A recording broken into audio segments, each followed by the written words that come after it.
आसामनि थागिबिफोरनि थाखाय मोनसे गोजोनथाव खौरां। आसाम सोरखारनि बानजायनायाव साननैनि हाबाफारिजों खुंफुंजादों advantage Assam 2.0 investment and infrastructure summit 2025।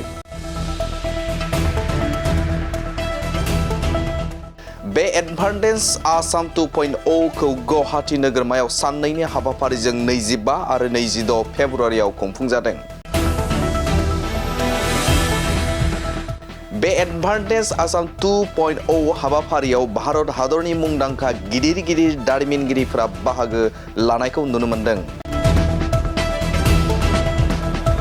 बिनि गेजेराव मुंदांखा जाफुंसार दारिमिनगिरि रिलायन्स ग्रुपनि chairman and managing director Mukesh Ambani, Adani ग्रुपनि चेयारमेन गौतम आदानि, टाटा पावारनि चेयारमेन एन चन्द्रशेखरन बिथांमोननि अनगा गोबां गिदिर दारिमिनगिरिफोरा नुजाथिनानै आसामनि जौगाथायनि थाखाय गोरोबथा खालामो।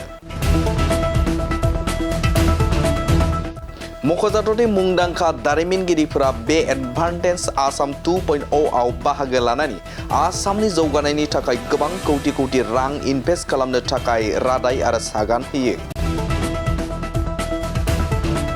मख'थारनो गोनां रादायफोरनि गेजेराव मुंदांखा रिलायन्स ग्रुपआ 50,000 कौटि रां बाहायनो सागान होयो। मुंदांखा आदानि ग्रुपआ 50,000 कौटि रां बाहायनो सागान होयो। मुंदांखा टाटा पावारआ 30,000 कौटि रां बाहायनो सागान होयो। मुंदांखा लिलावाति फाउन्डेसनआ 150 कौटि रां बाहायनो सागान होयो।